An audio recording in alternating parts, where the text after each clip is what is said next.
Ketika kita mencoba merekayasa masyarakat dalam skala makro, kita secara rutin memprioritaskan infrastruktur fisik dan ekonomi. Kita membangun kerangka kerja teknologi yang masif, melapisinya dengan sistem keuangan yang kompleks, dan menempatkannya di atas fondasi yang retak. Pendekatan ini bergantung pada asumsi kritis, bahwa kemampuan manusia secara alami akan beradaptasi di hilir terhadap teknologi atau ekonomi apapun yang kita bangun. Gambar ini merepresentasikan logika linear dominan yang mendorong pembangunan modern. Teknologi dulu, manusia kemudian. Menerapkan urutan ini dalam skala peradaban menjamin kegagalan sistemik.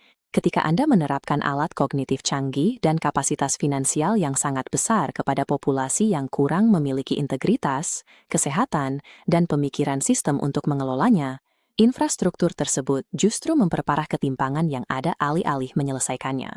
Peradaban yang dibangun dengan prioritas teknologi terlebih dahulu akan runtuh di bawah bebannya sendiri karena tidak memiliki operator pusat yang cakap untuk mengarahkan kekuatannya. Untuk mencegah keruntuhan itu, kita harus membalik arsitekturnya sepenuhnya. Operator lebih diutamakan daripada infrastruktur. Kita menetapkan urutan yang ketat. Arsitekturnya dimulai dari manusia-manusia. Manusia itu memperoleh pengetahuan, membangun teknologi, dan menciptakan sistem-sistem yang membentuk sebuah peradaban. Di sini, manusia adalah prosesor pusat yang menjalankan seluruh sistem sosioteknis. Membangun prosesor tersebut memerlukan mekanisme khusus, yaitu inkubator bakat universal. Ini berfungsi sebagai mesin operasional, mengubah potensi manusia mentah menjadi bakat yang diperlukan untuk mengelola makrosistem seperti pertanian, energi, dan infrastruktur digital. Sampai Anda merekayasa mesin manusia ini, semua infrastruktur peradaban lainnya akan tetap tidak aktif. Untuk memahami bagaimana hal ini bekerja dalam praktik, kita harus membangun arsitekturnya lapis demi lapis, dimulai dari dasarnya. Fondasinya memerlukan sistem operasi yang menggunakan nilai-nilai Islam universal sebagai kode dasarnya. Dalam arsitektur ini, nilai-nilai tersebut dikompilasi langsung menjadi mekanisme kelembagaan yang tertanam. Ambil contoh nilai amanah atau kepercayaan dan akuntabilitas. Saat bergerak dari teori ke struktur, nilai ini menjadi audit algoritmik dan keuangan yang wajib. Prinsip hukum darar untuk mencegah bahaya dikompilasi langsung menjadi penilaian risiko kelembagaan wajib sebelum teknologi apapun diterapkan. Khalifah, mandat kepemimpinan manusia atas bumi, dikodekan secara permanen ke dalam akuntansi lingkungan. Setiap proyek harus mempertanggungjawabkan penggunaan energinya, konsumsi airnya, dan dampak ekologisnya. Etika dalam model ini ditegakkan sebagai batasan operasional yang kaku. Etika tersebut membatasi apa yang diizinkan untuk dijalankan oleh sistem. Peradaban yang beroperasi tanpa fondasi etis yang ditegakkan secara struktural akan secara otomatis beralih ke ekstraksi maksimal. Landasan dasar secara ketat mencegah hal itu. Dengan sistem operasi yang sudah terpasang, kami memasang perangkat keras yang berjalan di atasnya. Kami menempatkan inkubator bakat universal di atas fondasi etis tersebut. Ini berfungsi sebagai prosesor inti pusat. Mengaktifkan prosesor ini memerlukan transformasi manusia 8 sumbu, dengan memasukkan data dan disiplin ilmu tertentu ke dalam kumpulan bakat. Sebagai contoh, sumbu biologis bergantung pada kedokteran universal. Tujuannya adalah untuk mengoptimalkan tidur, kesehatan metabolisme, dan stamina fisik guna mempertahankan dasar fisiologis yang diperlukan untuk kerja kognitif yang intens.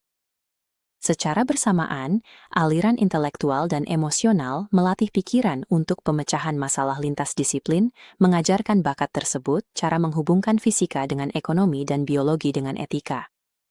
Anda tidak dapat mengembangkan sifat-sifat ini secara terisolasi. Kesehatan fisik menentukan daya tahan kognitif. Daya tahan kognitif menentukan fungsi eksekutif yang diperlukan untuk membuat keputusan jangka panjang yang kompleks. Hal ini menjadikan inkubator sebagai router aktif, yang siap mengarahkan aliran data makroekonomi dan modal mentah yang masuk.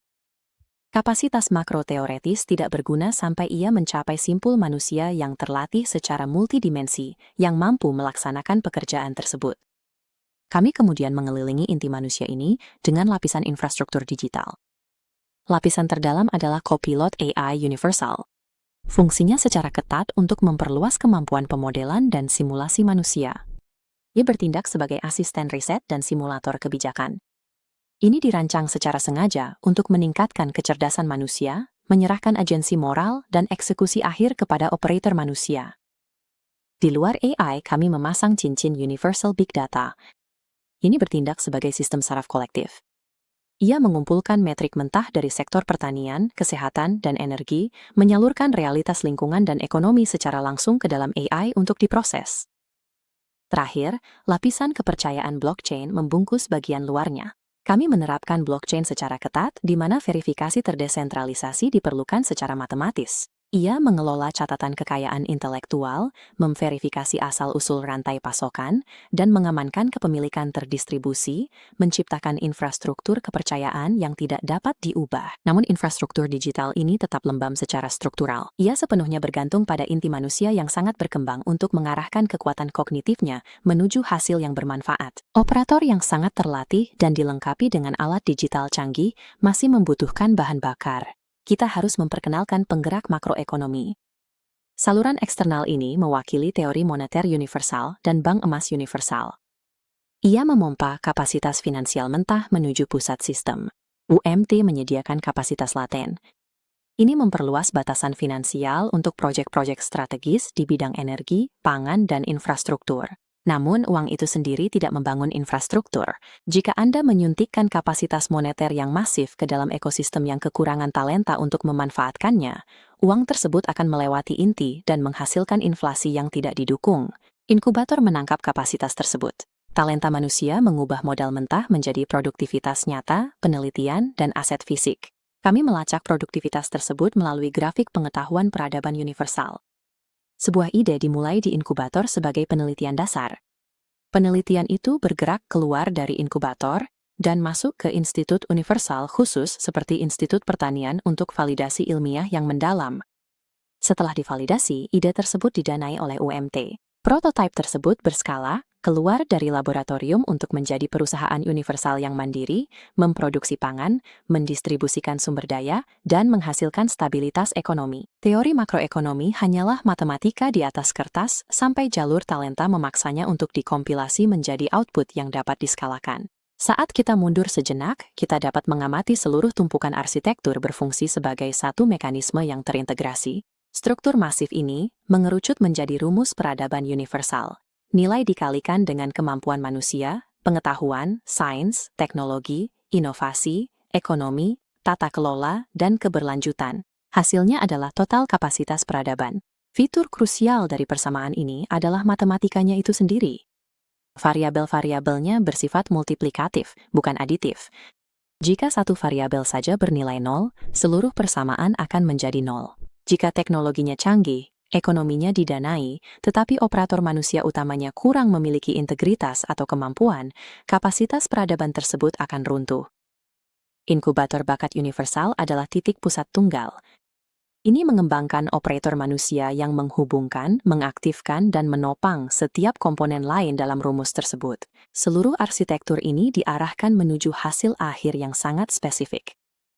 Hasil tersebut harus memenuhi kriteria rahmatan lil alamin, yaitu manfaat universal. Ini adalah persyaratan teknik yang ketat yang menolak desain eksklusif atau isolasionis.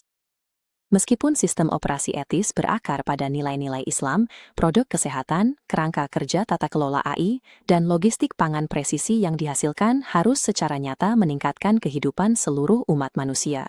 Kerangka kerja ini tidak menuntut keyakinan buta, dan juga bukan utopia yang tidak dapat dipertanyakan. Skenario baru peradaban universal adalah hipotesis struktural yang ketat.